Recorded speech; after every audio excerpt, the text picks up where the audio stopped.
అరికట్టాల్సిన SEBI chairman భర్త Adani group లో పెట్టుబడి పెట్టడం జరిగింది. కేటీఆర్, మీ తాతలు ముత్తాతలు దిగి వచ్చిన దేశ ప్రధాని రాజీవ్ గాంధీ విగ్రహాన్ని టచ్ చేయలేవు. ఒకవేళ టచ్ చేసి చూడు వీపు చింతపండే అన్న రేవంత్ రెడ్డి. నూతన సంవత్సర కానుకగా తెలంగాణ రాష్ట్ర ప్రజలందరికీ సన్న బియ్యం. కేటీఆర్, హరీష్ ఒత్తిడితోనే కాళేశ్వరం డిజైన్ లో మార్పు, అంతా మేమే చూసుకుంటామని చెప్పి మాపై నిందలు మోపుతున్నారు. వైట్ గోల్డ్ లీథియం మైనింగ్ పై సింగరేణి ఫోకస్. తప్పకుండా వేలంలో పాల్గొనాలన్న బట్టి. మిత్రులందరికీ శుభోదయం. వెల్కమ్ టు మార్నింగ్ న్యూస్, మీ Vainala Raju news channel. Okay, ఆ నలుగురు దేశాన్ని దోచుకుంటున్నారు. మోదీ, అమిత్ షా, అదానీ, అంబానీపై CM Revanth Reddy fire. Adani scam పై కేసీఆర్ ట్విట్టర్ టిల్లు ఎందుకు మాట్లాడతలే? రాజీవ్ గాంధీ విగ్రహంపై చేయేస్తే వీపు చింతపండే. 18లో సెక్రటేరియట్ వద్ద తెలంగాణ తల్లి విగ్రహం ఎందుకు పెట్టలే? బీఆర్ఎస్ సన్నాసుల మాటలు నమ్మి రైతులు రోడ్డెక్కద్దు. రైతులను పీల్చి పిప్పి చేసిన దోపిడీ దొంగలు కేసీఆర్, కేటీఆర్, హరీష్ రావు. వచ్చే అసెంబ్లీ ఎన్నికల్లో బీఆర్ఎస్ కు 9 సీట్లు కూడా మిగలవని వ్యాఖ్య. అదానీ స్కామ్ పై జేపీసీ వేయాలన్న డిమాండ్ తో ఈడీ ఆఫీస్ ముందు కాంగ్రెస్ ధర్నా. దేశాన్ని దోచుకుంటున్న దుష్ట చతుష్టయం మోడీ, అమిత్ షా, అదానీ, అంబానీ అని సీఎం రేవంత్ రెడ్డి ఫైర్ అయ్యారు. సెబీ చైర్మన్ ను తప్పించాలి మంత్రి శ్రీధర్ బాబు గారు. మోదీ, అదానీ కలిసి చేస్తున్న అవినీతిని యావత్ దేశం అంతటా నిరసనలు వ్యక్తమవుతున్నాయని సెబీ చైర్మన్ ను వెంటనే విధుల నుంచి తప్పించాలని మంత్రి శ్రీధర్ బాబు డిమాండ్ చేశారు. అదానీ ఆస్తులు అక్రమంగా పెంచడంపై న్యాయ విచారణ జరగాలని, అదానీ వ్యవహారంపై జాయింట్ పార్లమెంటరీ కమిటీతో విచారణ జరిపించాలని అన్నారు. సెబీ ఏంది, హిండెన్బర్గ్ ఏంది, ఈ అదానీ ఏంది, అన్యాయం ఏంది, దేశ సంపదను దోచుకోవడం ఏంది? దీనికి సంబంధించి ఏదైతే ఈ దేశంలో ఆర్థిక లావాదేవీలు చూస్తుందో సెబీ, దానికి సంబంధించిన చైర్మన్ గా ఉన్నటువంటి మాధవి పుచ్, ఏదైతే సెబీ చైర్మన్ గా ఉన్నటువంటి వ్యక్తి, సెబీ చైర్మన్ ఏదైతే ఉందో మాధవి పుచ్, ఆమె భర్త అదానీ గ్రూపుల్లో పెట్టుబడి పెట్టినట్టు. అదానీ కోసం శ్రీలంక పతన వ్యవస్థకు మోడీ తీసుకొచ్చిండు. అదానీని పెంచడం కోసమే అదానికి పోర్టులు, రైల్వేస్, ఎయిర్లైన్స్, అదానికి స్టీల్, ఉక్కు, బొగ్గు లాంటి కర్మాగారాలు ఇస్తూ అదానీ షేర్లను ఏకతాటిపై, అదానీ షేర్లను ఒక్కసారిగా పెంచడం కోసం, కేవలం అదానీ షేర్లను పెంచడం కోసమే దేశ ప్రయోజనాలను తాకట్టు పెడతా ఉన్నాడని సెబీ చైర్మన్, సెబీ ఏదైతే ఉందో దేశంలో ఆర్థిక లావాదేవీలకు సంబంధించిన పూర్తి విషయాలను పరిభ్రమంలోకి తీసుకొని ఎవరు అవకతవకలకు పడకుండా, భారతదేశ సంపదకు సంబంధించి ఎవరు మ్యానిపులేట్ చేయకుండా చూసుకోవాల్సిన సెబీ చైర్మన్ యొక్క భర్త అదానీ గ్రూపుల్లో డబ్బులు పెట్టడం వల్ల, తద్వారా సెబీ అదానికి అనుకూలమైన వాతావరణాన్ని కల్పిస్తూ ప్రపంచ దేశాలకు సంబంధించిన ఏదైతే సంపదను అదానికి చేర్చడంలో మోడీ, అమిత్ షా, అదానీ, అంబానీ ఈ నలుగురు కుటుంబ కనుసన్నులలో మాత్రమే ప్రపంచ ఆర్థిక వ్యవస్థ నడుస్తా ఉందని చెప్పి హిడెన్బర్గ్ కు సంబంధించినటువంటి పత్రిక రిపోర్టర్, ఇజ్రాయెల్ కు చెందినటువంటి హిడెన్బర్గ్ దాని కథనాన్ని వెల్లడం చేసింది. ఒక 10 నెలల క్రితం హిడెన్బర్గ్ ఈ రిపోర్టు రిలీజ్ చేయడంతో ప్రపంచ కుబేర్ల స్థానంలో 2వ స్థానంలో ఉన్న అదానీ షేర్లు ఒక్కసారిగా 15 లక్షల కోట్ల రూపాయల ఆవిరి కావబడి దాదాపుగా 9వ స్థానానికి పడిపోవడం జరిగింది. దాని తర్వాత మళ్ళా నేడు ఈ 4-5 రోజుల క్రితమే అదానీ గ్రూపుకు సంబంధించి సెబీ చైర్మన్ భర్తే అదానీ గ్రూపులలో సూట్ కేస్ కంపెనీలో బినామీ వాటాలుగా ఉండడం వల్ల సెబీ అదానీని కాపాడుతుంది. భారతదేశానికి సంబంధించిన సంపద మొత్తం అదానీ చేతుల్లోకి వెళ్తుందని మరో బాంబు పేల్చడంతో అదానీకి సంబంధించిన దానికి మోడీ పెద్దన్నగా వ్యవహరిస్తా ఉన్నాడు. మోడీ అండదండలతోటే అదానీ ఇంత సామ్రాజ్యం ఉన్నది అని చెప్పి కాంగ్రెస్ పార్టీకి సంబంధించిన ముఖ్యమంత్రి, అదేవిధంగా ఉప ముఖ్యమంత్రి, అదేవిధంగా శ్రీధర్ బాబు గారు పెద్ద ఎత్తున హైదరాబాద్ లోని బషీర్బాగ్ లో ఈడీ ఆఫీస్ ముందు ధర్నాతో మాట్లాడుతూ ఉన్నారు. అదానీ దోచుకున్న ఆస్తులను దేశ ప్రజలకు చేరే వరకు ఉద్యమం చేస్తామని చెప్తున్న బట్టి విక్రమార్క, అదేవిధంగా అదానీ స్కామ్ పై బీఆర్ఎస్ నేతలు ఎందుకు మాట్లాడతలేరు? బీఆర్ఎస్ దోపిడీ దొంగలను ఊర్లలోకి ఎందుకు రాణిస్తున్నారు? సెబీ చైర్మన్ ను తప్పించాలి మంత్రి శ్రీధర్ బాబు గారు. జేపీసీ వేయాల్సిందే మంత్రి ఉత్తమ్. అదే విధంగా అవినీతికి పెద్దగా మోదీ వ్యవహరిస్తున్నారు పొన్నం ప్రభాకర్ గారు. దేశ సంపదను కార్పొరేట్ సంస్థలకు అప్పగిస్తున్నారు జూపల్లి కృష్ణారావు గారు. బీజేపీ అదానీ గ్రూప్ కంపెనీలను కాపాడుతుంది పొంగులేటి శ్రీనివాస్ రెడ్డి. అదాని అంబానీలే అతి ధనికులుగా మారుతున్నారన్న మోడీ మంత్రి వెంకటరెడ్డి ప్రజా సంపదను అదానికి అప్పగించారు మంత్రి సీతక్క. జేపీసీ వేసేదాకా పోరు మున్షీ ఖుర్షిద్.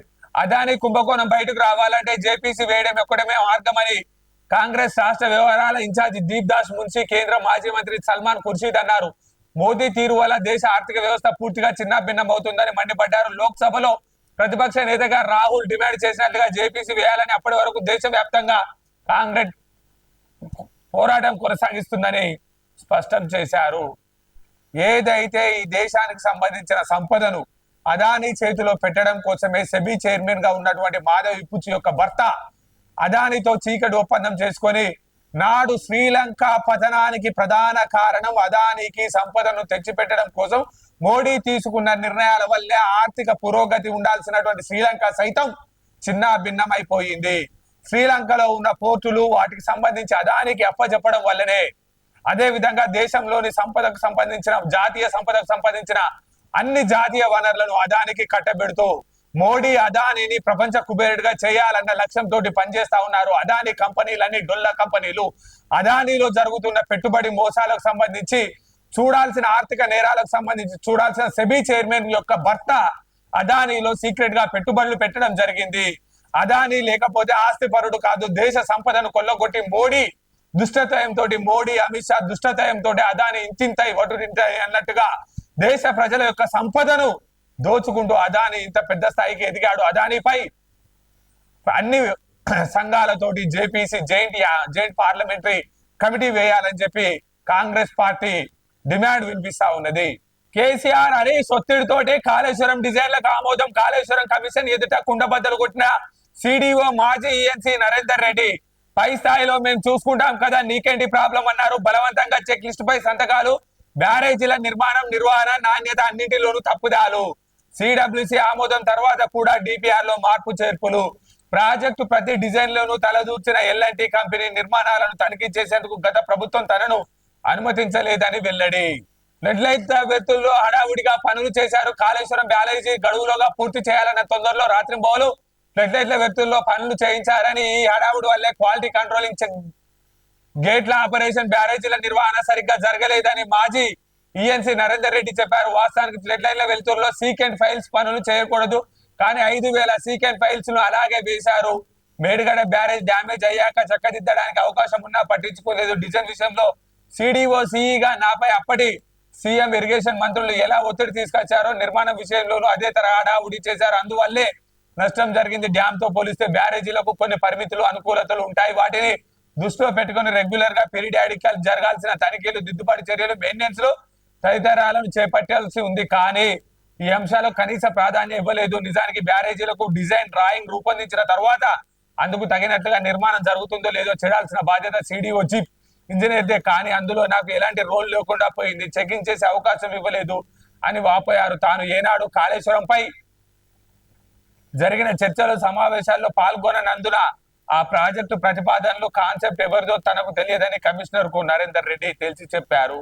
ముందు నుంచి ప్రతిపక్షాలు, అటు కాంగ్రెస్ పార్టీ అయితేనేమి, ఇటు బీజేపీ పార్టీ అయితేనేమి, కాళేశ్వరానికి సంబంధించి కాళేశ్వరం ఒక ఏటీఎం లా పనిచేస్తుంది. కాళేశ్వరం ఇచ్చిన ఏదైతే రిపోర్ట్ వేరు, కడుతున్న ప్రాజెక్ట్ వేరు. కాళేశ్వరంపై క్వాలిటీ కంట్రోలింగ్ చెక్ లేదు, కాళేశ్వరంపై డిజైన్ల మార్పు జరుగుతూ ఉంది. ఇదంతా పై స్థాయిలో తతంగం నడుస్తా ఉన్నది అని ముందు నుంచి చెప్పడం జరుగుతుంది.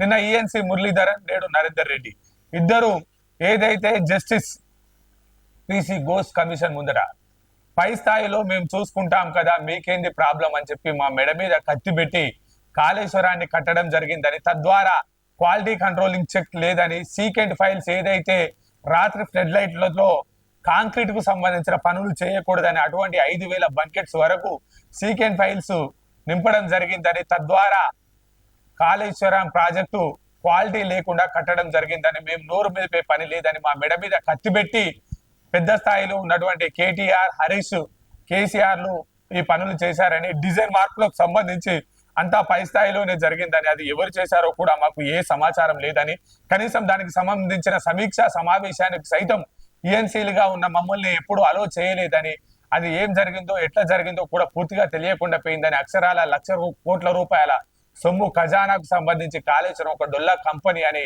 మేము నెత్తి నోరు అంతా కొట్టుకున్నా కానీ పై స్థాయిలో మా మాట ఎవరు వినలేదని చెప్పి వాపోవడం జరిగింది. ఎలాంటి ప్రతి దాంట్లో ఇన్వాల్వ్ అయిందని, ప్రతి డిజైన్ కు సంబంధించి, ప్రతి స్ట్రక్చర్ కు సంబంధించి మేము చెప్పిన ఇంజనీర్ అధికారులు చెప్పిన దానికన్నా అత్యుత్సాహంగా ఎలాంటి తన డిజైన్లు మార్చుకుంటూ తన ఇష్టారీతిగా ప్రాజెక్టు డిజైన్ లోపాలను చేసుకుంటూ తనకు అనుకూలంగా ప్రాజెక్టును త్వరితగతిన పూర్తి చేసే విధంగా త్వరితగతిన కట్టుకుంటూ ఏదైతే బేస్మెంటల్ ఫండమెంటల్ లేకుండానే త్వరితగతిన ప్రాజెక్టు పూర్తి స్థాయిలో పూర్తి చేయని కోసం ఎల్ఎన్టీ ప్రతి దాంట్లో తలదూర్చిందని, ఎల్ఎన్టీకి సీఎం కేసీఆర్ పూర్తి స్థాయి అధికారాలు ఇవ్వడం జరిగిందని, తద్వారా మేము ఏం మాట్లాడలేని పరిస్థితిలో ఉండిపోవాల్సి వచ్చిందని చెప్పడం జరుగుతా ఉంది. జనవరి నుంచి సన్న బియ్యం, రేషన్ బియ్యం పక్కదారి పడితే కఠిన చర్యలు, మంత్రి ఉత్తమ్.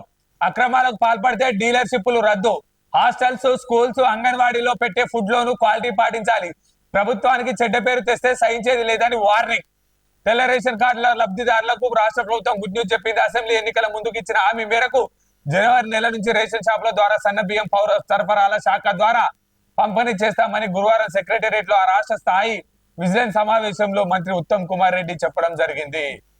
ఏదైతే తెలంగాణ రాష్ట్రంలో ఇప్పటి వరకు ఇస్తున్నటువంటి దొడ్డు బియ్యానికి బదులుగా తెలంగాణ రాష్ట్ర ప్రజానికానికి సన్న బియ్యాన్ని అందిస్తామని ఎన్నికల మేనిఫెస్టోలో చెప్పిన విధంగా తెలంగాణలోని ప్రతి కుటుంబానికి 6 కేజీల, ఒక్కో మనిషికి 6 కేజీల ఆహార భద్రతా చట్టాన్ని ఉపయోగించుకొని ప్రతి కుటుంబానికి సన్న బియ్యాన్ని ఇస్తామని, బియ్యాన్ని రీసైక్లింగ్ చేస్తే కఠిన చర్యలు ఉంటాయని, అదే విధంగా దాదాపుగా రాష్ట్రంలో 1600 ఏదైతే రేషన్ షాపులు ఖాళీ రేషన్ షాపుల డీలర్లు వివిధ కారణాలతోటి ఖాళీ ఉన్నవని వాటిని కూడా పూర్తి స్థాయిలో పూర్తి చేస్తామని, రేషన్ వ్యవస్థను పక్కాగా పకడ్బందీగా చేసి తీరుతామని, ప్రజా ప్రభుత్వంలో ప్రజలకు ఆహార భద్రతా చట్టాన్ని విధిగా నిర్వర్తిస్తామని మంత్రి ఉత్తమ్ చెప్పడం జరుగుతాం. అప్పుల చిప్ప చేతిలో పెట్టి నీతులు చెప్తున్నారు. నిధుల కొరత ఉన్న రుణమాఫీ చేస్తున్న సర్కార్ కి రైతులను ఉసుకొలుపుతారా? కోదండరాం. కేటీఆర్ రూల్స్ కు విరుద్ధంగా ఉన్న ఫామ్ హౌస్ ను ఎట్లా లీజుకు తీసుకున్నావు? నాది కాదు దోస్తులు అంటే నమ్మేటోళ్ళు ఎవరు లేరు. 10 ఏళ్ల బీఆర్ఎస్ పాలన అంతా విధ్వంసమే. రాజు విగ్రహం మీద వివాదం కరెక్ట్ కాదు. మీడియాతో చిట్చాట్లో ఎమ్మెల్సీ కోదండరాం. అసలు తెలంగాణ ఉద్యమానికి పురుడు పోసిందే ప్రొఫెసర్ జయశంకర్, అదేవిధంగా ప్రొఫెసర్ కోదండరాం గారు. మీ నాయన నువ్వు కాదయ్యా కేటీఆర్, నువ్వు అమెరికాలో ఎక్కడో ఉద్యోగం చేసుకుంటూ ఉండేటోడివి, నువ్వు ఏది పడితే అది మాట్లాడితే ఎట్లనే అని చెప్పి కోదండరాం గారు తీవ్ర స్థాయిలో తన సహజత్వానికి భిన్నంగా కేటీఆర్ పై విరుచుకుపడడం జరిగింది. దాంతో పాటుగా రాజీవ్ గాంధీ ఈ దేశంలో ఏదైతే ఐటీ సేవలు, ఈ దేశంలో టెక్నాలజీ పరంగా ఈ దేశాన్ని ముందు వరుసలో నింపినటువంటి గొప్ప వ్యక్తి అని, చిన్న రాష్ట్రాలకు అనుకూలంగా ఉన్నటువంటి ప్రధానమంత్రి అని, రాజీవ్ గాంధీ దేశానికి ప్రధానమంత్రిగా చేసి తన సర్వస్వాన్ని కోల్పోయిన వ్యక్తి అని, అటువంటి వ్యక్తి విగ్రహం విషయంలో తప్పుగా మాట్లాడడం తగదని, 10 సంవత్సరాల కాలంలో తెలంగాణ రాష్ట్రంలో విద్వేషాలే మిగిల్చిన తప్ప ఏ రోజు కూడా అమరుల గురించి ఆలోచన చేయని మీరు తెలంగాణ తల్లి గురించి ఇప్పుడు మాట్లాడడం నవ్వేస్తుందని, అయినా తెలంగాణ తల్లి విగ్రహాన్ని తెలంగాణ కాంగ్రెస్ పార్టీకి సంబంధించిన ప్రజా ప్రభుత్వం సెక్రటేరియట్ లోపల పెడుతుందని, మీలాగా మాటలు చెప్పి గోడలు దూకే ప్రయత్నం చేయదని, అప్పుల కుప్పగా చేసిన తెలంగాణ రాష్ట్రాన్ని, విధ్వంసంతో చేసిన రాష్ట్రాన్ని, ఆర్థిక భారం ఉన్నప్పటికీ కూడా పైసా కూడబెట్టి రైతులకు రుణమాఫీ చేస్తుందని, రైతులను తప్పుదోవ పట్టించే ప్రయత్నాలు మానుకోవాలని, రైతులు కూడా ఎవరు తొందరపడద్దని ప్రొఫెసర్ కోదండరాం గారు వెలుగు దినపత్రిక సాక్షిగా ప్రజలకు సమాచారాన్ని ఇవ్వడం జరిగింది. గద్దర్ అవార్డుల కోసం కమిటీ చైర్మన్ గా నరసింహారావు, వైస్ చైర్మన్ గా Dil Raju, rules regulations logo report పై ఇవ్వనున్న కమిటీ ఏదైతే నరసింహారావు గారిని చైర్మన్ గా ఇంతకుముందు తెలంగాణలో నంది అవార్డ్స్ పేరు మీద ఇచ్చే అవార్డ్స్ ని గద్దర్ కు నివాళి అర్పించే కార్యక్రమంలో గద్దర్ అవార్డ్స్ గా తెలంగాణ ఆటపాటతోటి తెలంగాణ ప్రజల్లో చైతన్యం నింపి తెలంగాణను సాంఘికంగా సామూహికంగా ఏకం చేసినటువంటి గద్దర్ ని స్మరించుకోవాలని నంది అవార్డ్స్ స్థానంలో గద్దర్ అవార్డ్స్ గా ప్రకటించినటువంటి తెలంగాణ ప్రజాప్రభుత్వం దానికి నరసింహారావు గారిని చైర్మన్ గా, దిల్ రాజు గారిని వైస్ చైర్మన్ గా, దానికి సంబంధించిన లోగో విధి విధానాల కసరత్తుకు సంబంధించి రూపకల్పన జరుగుతూ ఉంది. అయికపోతే పోస్ట్ మాస్టర్ చేశాక కేసు పెడతారా? కోల్కతా పోలీసులపై సుప్రీంకోర్టు ఆగ్రహం. బాడీని గుర్తించిన 14 గంటలకు ఫిర్యాదు చేస్తారా? అప్పటిదాకా మెడికల్ కాలేజ్ ప్రిన్సిపాల్ ఏం చేస్తున్నారు? ఎవరితో టచ్ లో ఉన్నారు? ఎందుకు ఆలస్యం చేశారు? డాక్టర్ రేప్ అండ్ మర్డర్ కేసులో సుప్రీంకోర్టు ప్రశ్నల వర్షం. గత 30 ఏళ్లలో ఇలాంటి కేసు చూడలేదని కామెంట్. క్రైమ్ సీన్ మార్చేశారని కోర్టుకు సిబిఐ వెల్లడి. బెంగాల్ హాస్పిటల్లో జరిగిన డాక్టర్ హత్య ఉదంతానికి సంబంధించి ఏదైతే సుప్రీంకోర్టు సుమోటోగా కేసు స్వీకరించిన తర్వాత సుప్రీంకోర్టు దీనిపై ప్రశ్నల వర్షం కురిపించింది. 30 సంవత్సరాల కాలంలో ఇటువంటి కేసు నా జీవితంలో చూడలేదన్న సుప్రీంకోర్టు ధర్మాసనానికి సంబంధించిన జడ్జి అదే విధంగా అంత క్రూరత్వంగా చనిపోయిన మనిషిని పట్టుకుని అసహంగా చనిపోయిందని చెప్పి ఎలా మాట్లాడతారు? ఎందుకు మనిషి చనిపోయిన వెంటనే, మనిషి డెడ్ బాడీ కనిపించిన వెంటనే పోలీసులకు సమాచారం ఇవ్వలేదని ప్రశ్నలు వేయడం జరిగింది. దీని వెనుక ఉన్న మతలాభి ఏందని, బాడీని గుర్తించిన 14 గంటలకు ఫిర్యాదు చేస్తారా? మెడికల్ కాలేజ్ ప్రిన్సిపాల్ ఏం చేసిండు? ఎవరితోటి టచ్ లో ఉన్నారు? ఎందుకు ఆలస్యం చేయాల్సి వచ్చింది? ఆలస్యం చేయడానికి గల కారణాలేంటి? ఆలస్యానికి ఎందుకు ఇంతసేపు తీసుకోవాల్సి వచ్చింది? రేప్ అండ్ మర్డర్ కేసులో సుప్రీంకోర్టు ప్రశ్నలు వేయడంతో క్రైమ్ సీన్ మార్చిర్రని చెప్పి సిబిఐ కూడా సుప్రీంకోర్టు ధర్మాసనానికి రిపోర్ట్ ఇవ్వడం జరిగింది. ప్రపంచమంతా ఒకప్పుడు బంగారం కోసం యుద్ధాలు కొట్లాటలు జరిగేది. నేడు వైట్ గోల్డ్ అనే ఒక బ్రహ్మ పదార్థం వస్తుంది. దాని పేరే లిథియం.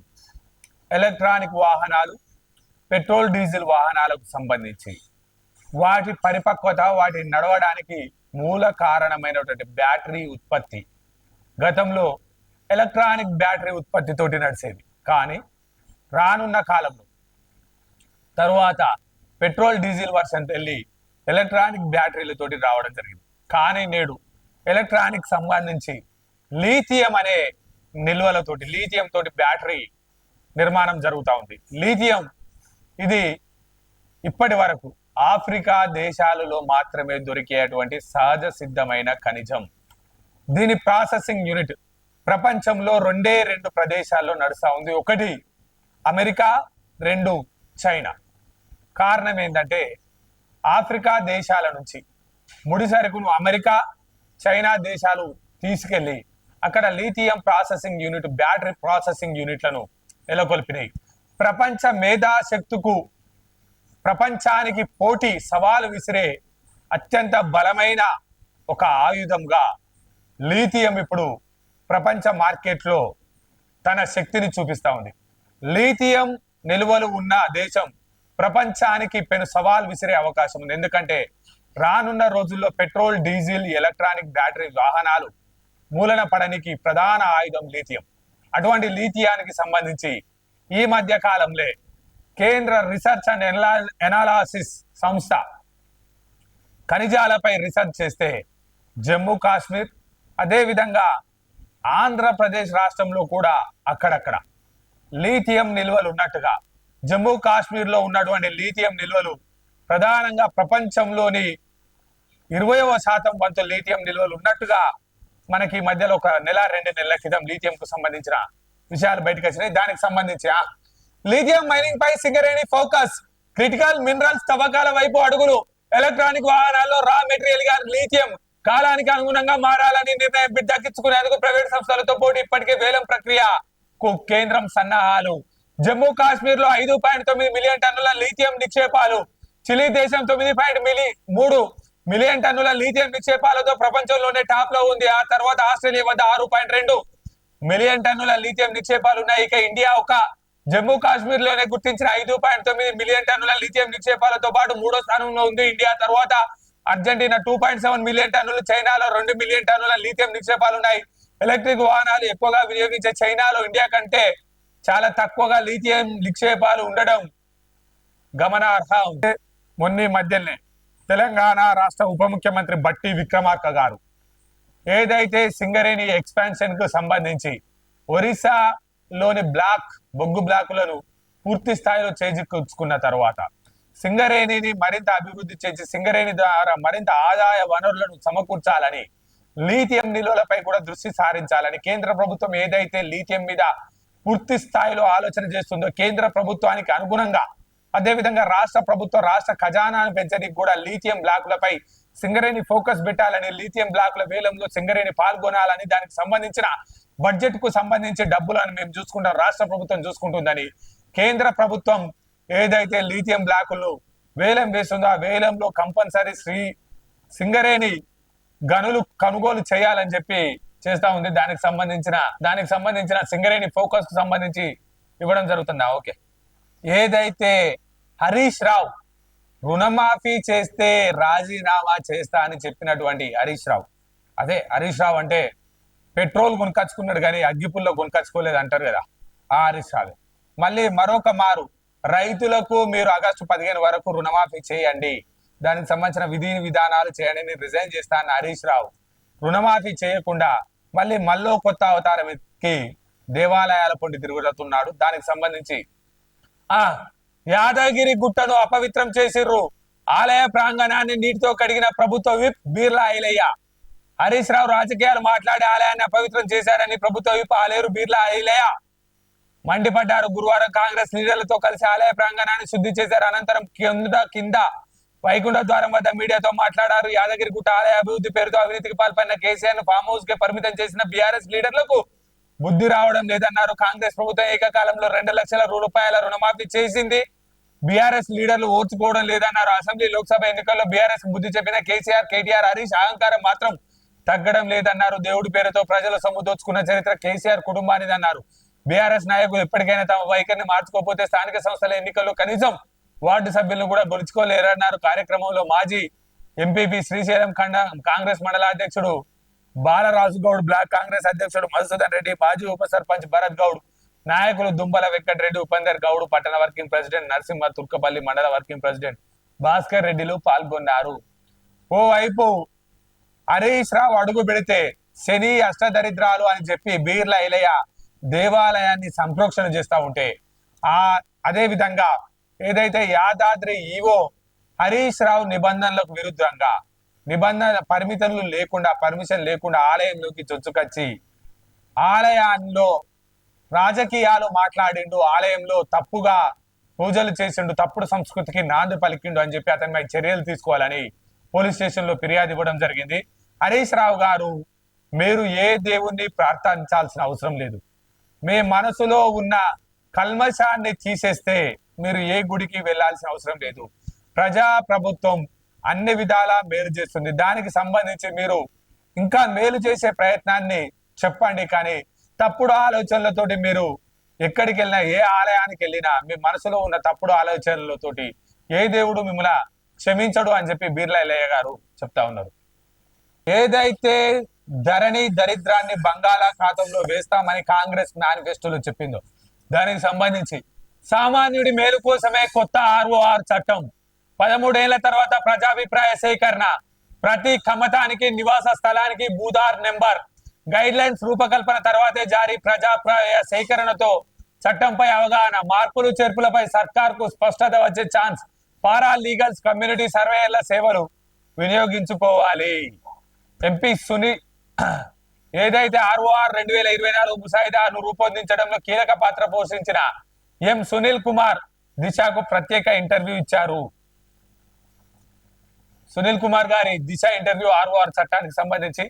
ఇకపోతే కేసీఆర్, కేటీఆర్ తాతలు ముత్తాతలు దిగి వచ్చిన తెలంగాణ సెక్రటేరియట్ ముందట పెట్టిన రాజీవ్ గాంధీ విగ్రహాన్ని టచ్ చేయలేరు, మీ తాతలు ముత్తాతలు దిగి రావాలని చెప్పి ఏదైతే సీఎం రేవంత్ రెడ్డి గారు చెప్తా ఉన్నారు. 10 ఏళ్లకు తెలంగాణ తల్లి గుర్తొచ్చిందా? అబానీ సెబీ స్కామ్ పై బీఆర్ఎస్ నేతలు ఎందుకు మాట్లాడటం లేదు? బీజేపీని కేసీఆర్ ఎందుకు ప్రశ్నించట్లేదు? ఏదైతే తెలంగాణ తల్లి విగ్రహానికి సంబంధించి 10 సంవత్సరాల అధికారంలో ఉన్నావు కదా, 10 సంవత్సరాల అధికారంలో ఉన్నప్పుడు తల్లి తెలంగాణ స్టాచ్యూను ఎందుకు పెట్టలేదు అని చెప్పి గట్టిగానే అరుస్తూ, మీరు రాజకీయాలు చేయాలనుకుంటే మేము 10 రెట్లు రాజకీయాలు చేస్తాం, కానీ మేము ప్రజల పక్షాన పోరాడుతున్నాం, తప్పుగా మాట్లాడితే వీపు చింతపండు అవుతుంది అని చెప్పి రేవంత్ రెడ్డి గారు చెప్పడం జరుగుతా ఉంది. ఈనాటి డైలాగ్, మీ తాతలు ముత్తాతలు దిగి వచ్చిన దేశ ప్రధాని రాజీవ్ గాంధీ విగ్రహాన్ని టచ్ చేయలేరు అని చెప్పి చెప్తా ఉన్నారు. ఆగస్టు 22, ఇంకా 10 రోజులు మాత్రమే శ్రావణం. ఈ 10 రోజుల కాలంలో క్యాబినెట్ లోని మినిస్ట్రీలు పూర్తి స్థాయిలో నింపాలి, అదేవిధంగా ఏదైతే ప్రభుత్వ ప్రధాన సలహాదారు పదవులు నింపాలి, అదేవిధంగా తెలంగాణ రాష్ట్రంలోని 15 కార్పొరేషన్లు, మొన్న మధ్యలో విద్యా కమిటీ, వ్యవసాయ కమిటీతో కలిపితే 17 రాష్ట్ర కార్పొరేషన్ చైర్మన్ల పదవులు, అదేవిధంగా రాష్ట్రంలోని అన్ని మార్కెట్ కమిటీలకు చైర్మన్లు, అదేవిధంగా రాష్ట్రంలోని అన్ని ఆలయ కమిటీలకు చైర్మన్లు, వాటితో పాటుగా తెలంగాణ నూతన రథసారథి. పిసిసి చీఫ్ ఎంపికపై కసరత్తు స్పీడప్. ఫోకస్ పెట్టిన ఏఐసిసి నేడు ఢిల్లీలో సంప్రదింపులు హాజరు కానున్న రేవంత్, భట్టి, ఉత్తమ్ కేబినెట్ విస్తరణపై చర్చించే ఛాన్స్. స్థానిక ఎన్నికలకు వెళ్లాలని లేకపోతే క్యాడర్ కు దిశానిర్దేశం చేయడంలో ఇబ్బందులు వస్తాయని అధిష్టానం భావిస్తుంది. కన్సల్టేషన్ తర్వాతనే నిర్ణయం. సీనియర్ లీడర్ల అభిప్రాయాలు తీసుకుంటుంది. ఏకపక్షంగా నిర్ణయం తీసుకుంటే ఇబ్బందులు వస్తాయనేమన్న ఉద్దేశంతో సంప్రదింపులు చేయాలని నిర్ణయానికి వచ్చినట్టు తెలుస్తుంది. అందులో భాగంగా నిర్ణయించేందుకు CM Revanth Reddy, deputy CM Bhatti Vikramarka, మంత్రి ఉత్తమ్ కుమార్ లను ఢిల్లీకి ఆహ్వానించారు. ఈ ముగ్గురు నుంచి అభిప్రాయ సేకరిస్తున్నారు. అయితే ఈ ముగ్గురు ఒకే వ్యక్తి పేరు సూచిస్తారా లేకపోతే ఒక్కొక్కరు ఒక్కొక్క వ్యక్తిని ప్రపోజ్ చేస్తారా అనే ఆసక్తి నెలకొంది. ఒకవేళ భిన్నాభిప్రాయాలు వస్తే సామాజిక సమీకరణాలను దృష్టిలో పెట్టుకొని తుది నిర్ణయం తీసుకోనున్నది. కొత్త పిసిసి నేతృత్వంలోనే ఎన్నికలు. లోకల్ బాడీ ఎలక్షన్స్ ఏవైతే ఉన్నాయో రేవంత్ పూర్తి స్థాయి సమయం కేటాయించడం కష్టంగా ఉంటుందని, అందుకే కొత్త అధ్యక్షుడి పర్యవేక్షణ స్ట్రాటజీతోనే ఎన్నికలకు వెళ్లాలని రేవంత్ సైతం భావిస్తున్నారని ఆయన సన్నిహితులు చెప్తున్నారు. 2 లక్షల రుణమాఫీ స్కీమ్ విషయంలోనూ పార్టీ కేడర్ ఆశించిన స్థాయిలో ప్రచారం చేయలేదని టాక్ ఉంది. ఒకవేళ పూర్తి స్థాయి అధ్యక్షుడు ఉంటే ఉత్సవాలు, సంబరాలు పెద్ద ఎత్తున జరిగి ఉండేవి అని చర్చ జరుగుతుంది. కేబినెట్ విస్తరణ మొత్తం కలుపుకొని ప్రస్తుతం సీఎంతో కలుపుకొని 12 మంది ఉన్నారు. కాంగ్రెస్ అధిష్టానికి సన్నిహితంగా ఉండే ఓ లీడర్ వివరించారు. ఒకవేళ విస్తరణ జరిగితే ఒకరిద్దరు రెడ్లు, ఒక ఎస్సీ, ఒక మైనార్టీకి ఛాన్స్ ఉంటుందని, లేకపోతే లోకల్ బాడీ ఎన్నికల తర్వాతనే ముహూర్తం ఉండొచ్చని కామెంట్ చేస్తా ఉన్నారు. ఫైనల్ లిస్టులో ముగ్గురి పేర్లు: మధు యాస్కి గౌడ్, అడ్లూరి లక్ష్మణ్ కుమార్, బలరాం నాయక్. ఒక ఎస్సీ, ఒక బీసీ, ఒక ఎస్టీ, ముగ్గురి పేర్లు దాదాపుగా ఫైనల్ లిస్ట్ లో ఉన్నాయి. ఈ ముగ్గురు నుంచి ఎవరో ఒకరో నూతన పిసిసి రథసారథిగా ఉండబోతున్నారు అని మనకు తెలుస్తా ఉన్నది. ఇకపోతే సోషల్ మీడియాపై Congress focus. Welfare schemes development పై పబ్లిసిటీ. పర్యవేక్షించనున్న సునీల్ కొనుగోలు, రుణమాఫీపై రైతులతో సందేశాలు. జిల్లా సోషల్ మీడియా టీంలకు ట్రైనింగ్. రుణమాఫీపై 1 మినిట్ వీడియో. కాంగ్రెస్ ఏదైతే రుణమాఫీ చేసిందో 1 మినిట్ రూపంలో వీడియో సేకరించారో దాన్ని వివిధ సోషల్ మీడియా ప్లాట్ఫామ్ లో విస్తృతంగా ప్రచారం చేయనున్నారు. ఈ మేరకు అన్ని జిల్లాల టీబీసీసీలకు ఆదేశాలు ఇచ్చింది. పవర్ లోకి వచ్చేందుకు powerful work. Social media wing కాస్త డల్ అయిందని పార్టీ నేతలే చెప్తున్నారు. అయితే బీఆర్ఎస్ చేస్తున్న తప్పుడు ప్రచారాలను అడ్డుకునేందుకు మళ్ళీ సోషల్ మీడియాను యాక్టివ్ చేస్తున్నామని కాంగ్రెస్ లీడర్లకు చెందిన ఒక నేత చెప్పారు. సోషల్ మీడియాను పూర్తి స్థాయిలో వినియోగించాలని ఇప్పటి వరకు సీఎం రేవంత్ రెడ్డి కూడా గాంధీ భవన్ వార్ రూమ్ కు ఆదేశాలు ఇచ్చినట్టుగా పార్టీ వర్గాలు చెప్తున్నాయి. ఇకపోతే ఆంక్షలు లేకుండా రుణమాఫీ చేయాలని కేటీఆర్ అంటే అసలు కేటీఆర్ కు సిగ్గుండాలి అని చెప్పి రఘునందన్ రావు గారు చెప్తారు. ఫామ్ హౌస్ అనేది కాదని ఆనాడే ఎందుకు చెప్పలేదు? గతంలో రేవంత్ పై కేసు ఎందుకు పెట్టినావు? ఉద్యోగం ఊడితేనే హరీష్ రావుకు దేవుడు గుర్తించాడు ఎంపీ రఘునందన్ రావు వెల్లడి.